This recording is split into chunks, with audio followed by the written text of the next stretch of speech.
Hey minions, welcome to Crank It Up. I'm Jim Price, and on this episode of Cull the Week, I want to talk about the Time Travelers. A number of fans requested another Cull the Week video, and Frank Bones requested a video on the Time Travelers, so I decided to combine the two ideas. Hopefully I'll get to do another Cull the Week video later in the month. I've always been hard on this faction because I have high expectations for them, because time travel is one of my favorite themes. They have never felt like time travelers to me, but watered down zombies instead. So to explore this, I wanted to look specifically at the two factions and see how they line up. As usual, this isn't going to be a perfect fit, but I do believe there is a lot of overlap. Just a reminder that whenever possible, I will look at the factions in a vacuum, independent of specific partners. The time box won't always be a consideration, as there seems to be a reason as to why the time travelers even got a Titan. Normally, I line up the minion tiers exactly, but I'm not going to do that this time, as I think flipping two spots is more interesting. So I'll start by comparing the Tenacious Z and the Jumper. Despite the equal printed power, the Tenacious Z is a tier 3 minion, whereas the Jumper is tier 2. Yet they both have extensive replayability and do most of the driving of minion plays of the faction, so I'm comparing out of context intentionally. With either minion, you will get to replay that minion eventually, one way or another. The Tenacious Zs are a slow burn. You can only play one per turn, but you essentially get a free 6 power that is not easy to counter, and all you need is time. The Jumpers can be part of some great synergies, whether as part of a Blossom play or being used for VP farming purposes, but those are reasons outside of the Time Travelers themselves. The Time Travelers really have no mechanism for playing their Jumpers other than the Time Box, and more often than not, you'll be left with the extra Jumpers in your hand. You won't be minion starved, but you will be power starved, and the Tenacious Zs are more consistent. By comparing those two, it lines up Walker and Time Raider, two minions I find underwhelming in their own contexts. The Walker has one primary goal, to discard Tenacious Zs, and unfortunately, that goal is meaningless after a Maul call. And the odds of this happening are quite small. It does happen, but rarely. I've actually found myself discarding other cards that I systematically never use to let me draw more cards, usually discarding actions so that I can get to my better minions. Time Raider puts cards on the bottom of the deck, for a faction that has virtually no card draw and very little shuffling. You may get them back, but it's unlikely. And I don't use this ability often because it reduces the chance of getting the few cards I do want back. The Walker has a small chance of providing immediate value, while Time Raider has a small chance of providing delayed value. Which has more upside? As crazy as it sounds, I actually think the Walker has more upside, and it has to do with the specifics of the Time Traveler cards that do the reshuffling. I can rely on Wormhole for good shuffling, but not 1.21 gigawatts, and there's a 50% chance that 1.21 gigawatts will shuffle in the card Time Raider would have placed anyway. Time Raider also hurts the Time Travelers because it removes a future It's Astounding or Repeat a Perfect target, whereas Walker's is always in the zombie's best interest. If Maul Quell ends up being dead weight in my hand, I'm okay with that. I was really expecting to give the point to the Time Travelers, but when I really thought about it, I had to give it to zombies. I won't be surprised if people fight me on this, but that's my feeling. The rest of the minions line up well. Do you want a minion back to your hand, or actions back on top of your deck? This speaks to a fundamental question. What is better, minions or actions? I think actions tend to have more power and potential, yet it's clear minions are needed to win games. I find myself minion starved way more often than action starved. Also, being in your hand is better than being on top of the deck, as it allows for more immediate plays. The two Gravediggers can recur each other, and that puts this minion well over the top. Another point for zombies, 3-0. For the King minion, both replace minions, but in different ways. And I truly believe that both derive their value outside the faction. The Zombie Lord puts minions on all other bases, which is useless unless you have a means of changing them, or specific abilities trigger. Dr. Wen forces you to give up all counters and actions on a card, and only has meaning on minions with strong on-play abilities. If this were about partner factions, I think you can create more devastating Zombie Lord combinations while Dr. Wen is a single big play. However, Zombie Lord is useless to the zombies themselves, actively hurting them, while Dr. Wen actually does provide value to Repeater Perfect. So Dr. Wen gets an easy win, even though it doesn't seem like a big win. At the end of the minion phase, it's 3-1 zombies.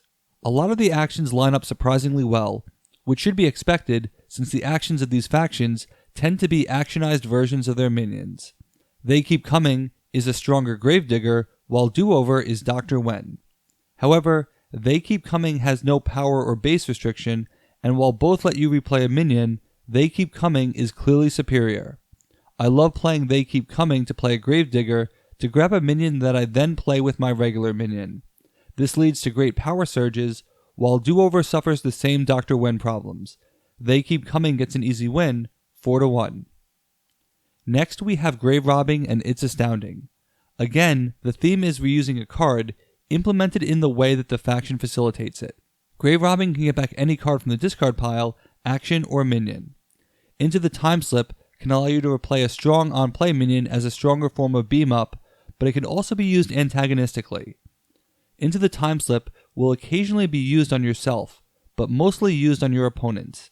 It's a stall tactic, whereas Grave Robbing lets you take care of your own business. You can either play a minion this turn, or a powerful action next turn. But here's the problem. Anecdotally, I rarely use Grave Robbing, and that surprises me. It is a superior card on paper, but seems slower than other zombie cards. And for the zombies, what card would I take back? There are candidates, but they are all actions, and it's too slow.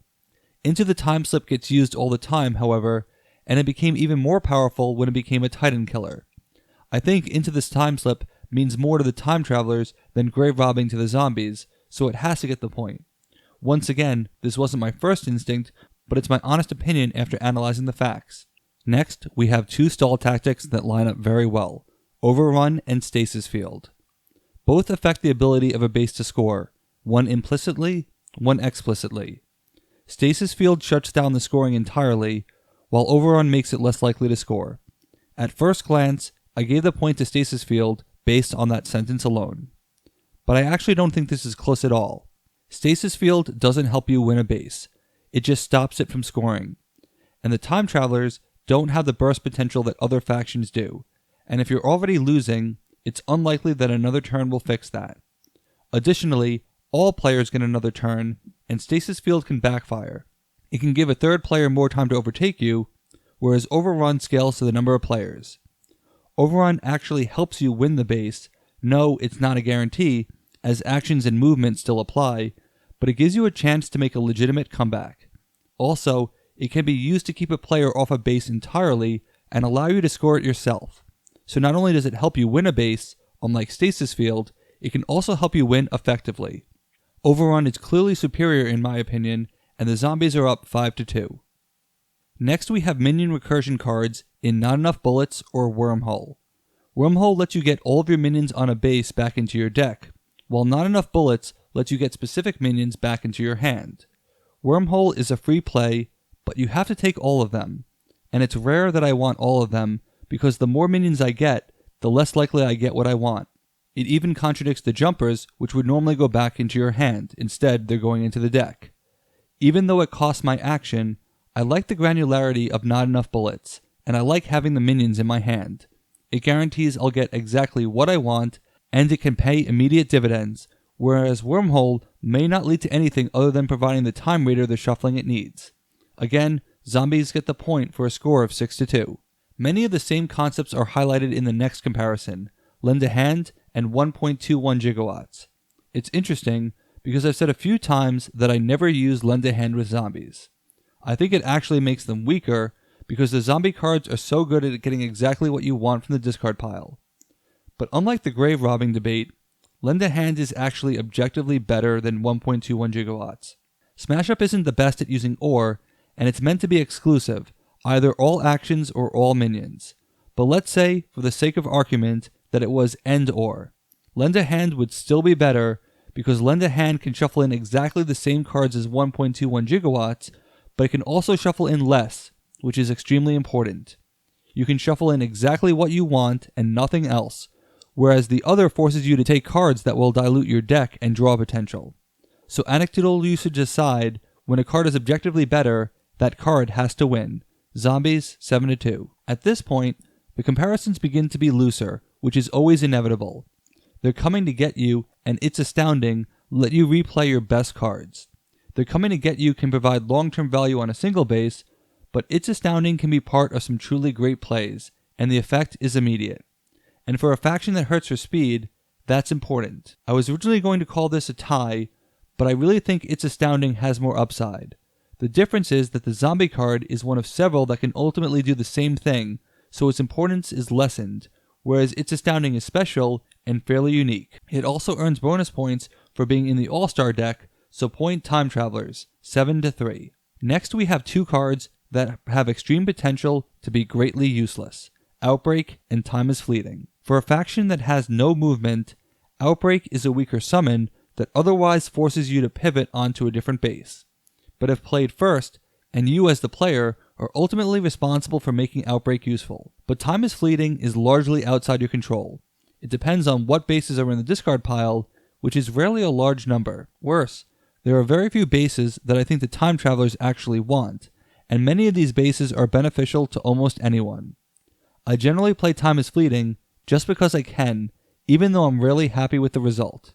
So another point for zombies, 8-3. For the last comparison, I admit that this is a stretch, but bear with me.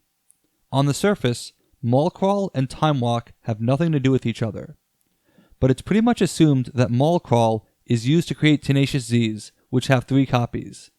You can play an extra minion in the form of Tenacious Z, and give yourself access to 1 to 3 additional cards, just not necessarily in your hand, but exactly where you want them, which is like having them in hand. Time Walk lets you play an action, but it's not creating a new action, just replenishing it.